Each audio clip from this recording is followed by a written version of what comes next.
De l'actualité, l'affaire ICC Services, puisque c'est d'elle qu'il est question, a refait son apparition avec la question orale adressée au gouvernement par certains députés à l'Assemblée nationale. Mais loin des interférences politiques et autres polémiques autour des fonds recouvrés, c'est au sort des spoliés que nous nous intéressons ce jour. 6 ans après l'éclatement de ce scandale financier que d'aucuns voudraient qu'on qualifie de sinistre national, quels sont les épilogues plausibles qui s'offrent à ce dossier au vu des conditions dans lesquelles l'affaire ICC Services a été conduite? Les spoliés ont-ils toujours des raisons de nourrir l'espoir d'un futur remboursement de leurs fonds? Des questions qui reviendront certainement tout au long de cette émission qui nous replonge au cœur de cette affaire Madoff à la Béninoise. Nous sommes le jeudi 7 juillet de l'an 2016. Mesdames, Messieurs, bonjour et merci de nous renouveler chaque fois votre confiance sur SICA. Voici la revue des titres des journaux. Kodjovia Metonou, bonjour. Bonjour Emmanuel Crépi. Après l'absence hier due à la fête du Ramadan, les canards se sont retrouvés ce matin encore dans les kiosques. Tout à fait, et depuis le départ du nouveau départ, vous savez que les mardis et les jeudis sont les parents pauvres de notre grande moisson. Le peu que nous avons ce matin, nous allons donc les livrer à la population et donc à nos fidèles téléspectateurs. On y va, Nous avons donc à démarrer avec le quotidien Les Droits Humains Info qui met donc en manchette lancement de la quinzaine de plaidoyers en faveur de la Commission des droits de l'homme. Le Bénin est encouragé à suivre l'exemple des 7 autres pays de l'UEMOA. Et puis rapport sur la situation des enfants dans le monde en 2016. L'UNICEF tire la sonnette d'alarme sur la persistance des inégalités. Dynamisme Info, mandat unique porté par le nouveau président, la réforme qui fera perdre Patrice Talon au référendum.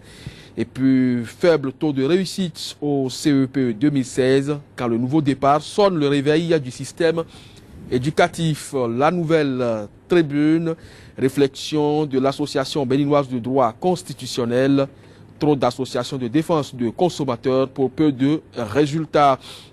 Et puis troisième assemblée générale annuelle du Renlanco, Cotonou, capitale de la lutte anti-corruption de l'Afrique de l'Ouest. Et puis résultat catastrophique, CEP 2016, 39,26% de taux de réussite. Au plan national, ces résultats nous donnent le vrai visage de notre système, dit Dr Kamel Garba. La relève kyrielle de mesures de l'État béninois contre les auteurs de la vindicte populaire. L'Alliance des forces nouvelles salue les efforts du gouvernement pour être resté dans la logique de l'Union africaine. Réalisation de portail culturel Souyaï, écrit l'Audace Info. Runkwe doit rembourser les 12 millions volés. Et puis malversation financière sous le régime défunt. Le dossier machine agricole rattrape Yahi, l'économiste. Adoption de la loi sur les tribunaux de commerce. Le Bénin rassure les investisseurs. Et puis mobile banking. L'UEMOA adopte sa stratégie de développement. L'événement précis. Examen de fin d'année. Résultat catastrophique et affolant. Au CEP 2016, 39,26% de réussite. Et puis pétition de la paix dans le monde. Pétition pour la paix dans le monde. Tevo Idre et plusieurs personnalités donnent le top. À Cotonou écrit donc l'événement précis. Nord-Sud quotidien. Dialogue interreligieux et interculturel réunis autour de Tevo Idre. Des leaders d'opinion lancent une pétition. Nouvelle expression, dialogue interreligieux et interculturel pour la paix et le développement. Une pétition mondiale lancée pour la création d'une structure spécialisée de l'ONU. Et puis après trafic de médicaments au Bénin, le collectif des pharmaciens exige l'inspection des sociétés grossistes. Emmanuel Crépi, c'est avec le quotidien Nouvelle Expression que nous mettons donc un point final à la une des titres des canards pour le compte de ce jeudi. Voilà donc l'actualité béninoise telle que relayée par les quotidiens béninois qui nous sont parvenus ce jeudi matin. Merci donc Kodjovia Metonou d'avoir lu une fois encore pour nous ces tabloïds. Cette émission va se poursuivre. Nous allons à présent retrouver la tribune de discussion et ce sera juste après ceci. Sika TV fait désormais escale dans chacun des pays africains. Escale numéro 1, le Bénin.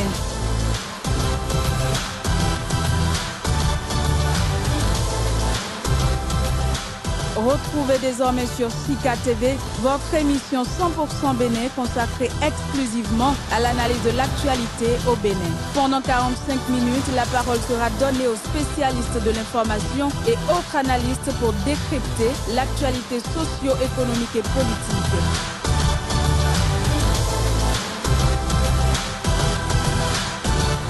« 100% Bénin, c'est du lundi au vendredi sur Sika, le vrai visage de l'actualité en Afrique. D'après les chiffres de l'Institut national de la statistique et de l'analyse économique INSAE, plus de 160 milliards de francs CFA déposés par 151 917 Béninois ont été spoliés par au total 204 structures illégales de placement d'argent. Mais 6 ans après l'éclatement de ce vaste réseau d'escroquerie, alors que l'espoir à l'épreuve de l'usure semble de plus en plus en berne dans le rang des victimes, on se demande bien quelle pourrait être l'issue de cette scabreuse affaire aux 1000 inconnus. À cette interrogation, nous allons ensemble avec nos débatteurs déjà en place essayer d'apporter des réponses avec Herman Metton. Bonjour, acteur de la société civile. Vous êtes également président du comité de défense des intérêts des clients de ICC Service. Merci d'être sur ce plateau. Merci, bonjour monsieur le journaliste. Mais également avec Kodovia Metton, journaliste à la rédaction de Sika TV. Kodovia Metton, merci d'avoir accepté d'être sur ce plateau de 100% Bénin. Merci, j'avoue également Emmanuel Crépi, et je crois que si tout va bien, nous serons rejoints par notre confrère Emmanuel Marcel Zoumenou et de toute façon le débat se fera. Alors, Herman Metton, je me tourne vers vous. Que devient l'affaire ICC Service 6 ans après l'éclatement de ce scandale financier?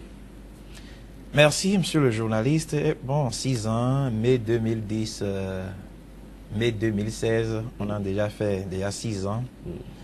L'affaire devient ce que vous avez comme information dans les journaux à travers les questions adressées au gouvernement par la représentation nationale.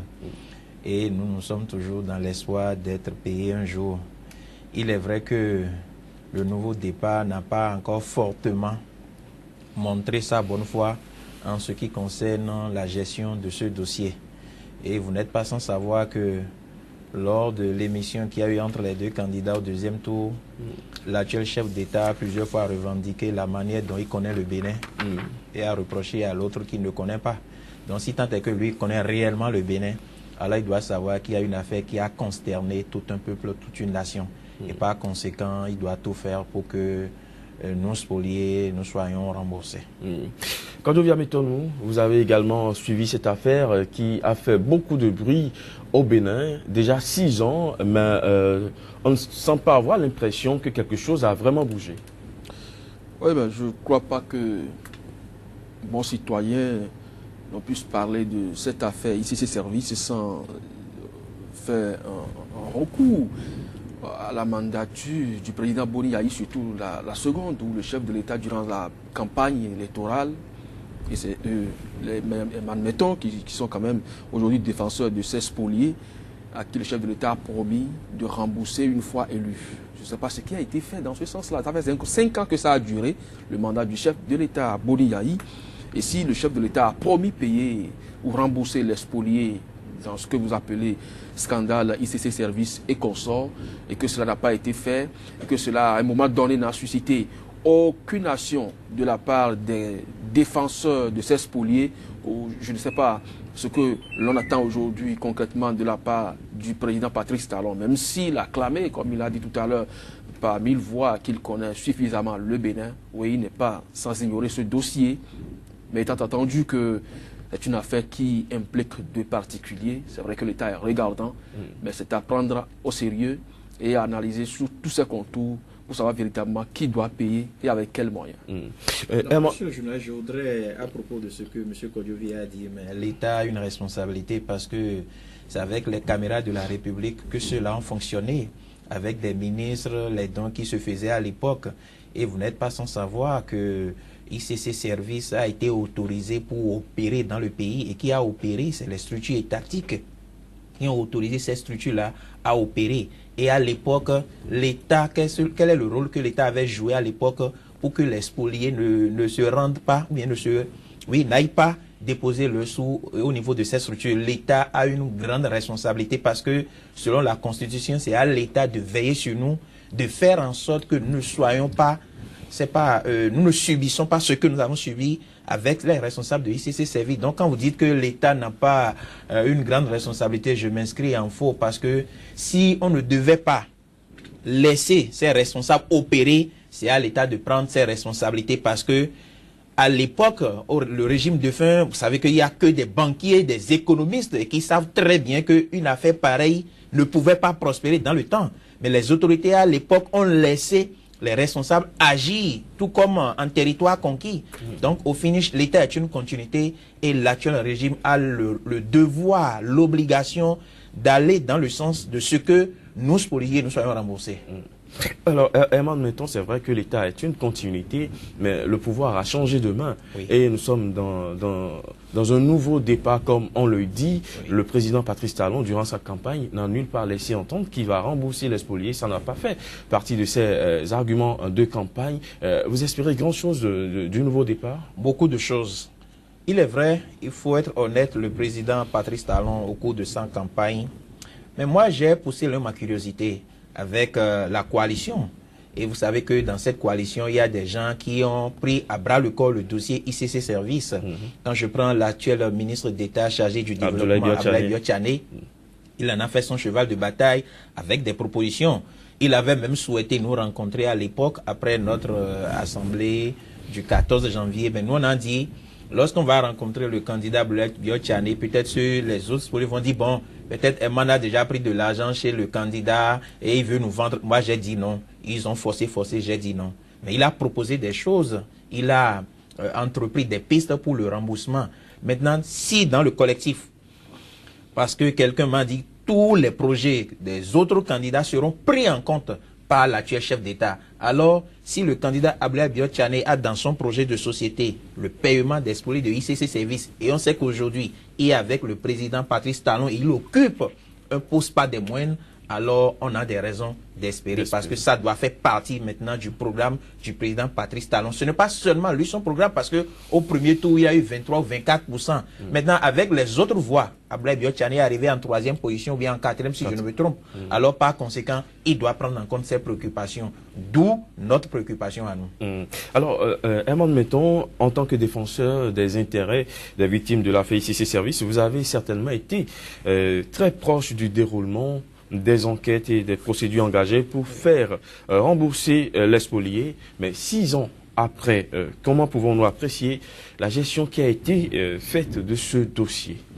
Donc il faut dire qu'il n'y avait pas cette volonté de la part des autorités du régime défunt d'aboutir à quelque chose de positif pour les spoliés. Parce qu'il y a eu trop de dilatoires. Et comme l'a rappelé tout à l'heure M. Kodjovi, le président avait promis en 2011, mais nous on n'a pas cru à cette promesse parce qu'on avait organisé une action dans le temps, on avait demandé aux candidats à l'élection présidentielle de 2011, ceux-là, le candidat qui va payer une fois élu, de venir signer un document devant nous spoliés. Mais à l'époque, on a eu les candidats Janvier Yawedeu et Issa Salifou. Le président, l'ex-président Bouni Yaye ne s'est pas manifesté à l'époque. On nous avait appelé pour dire, bon, le président veut signer, mais il est loin de Cotonou, est-ce qu'on peut envoyer un représentant? Moi, je leur ai dit à l'époque,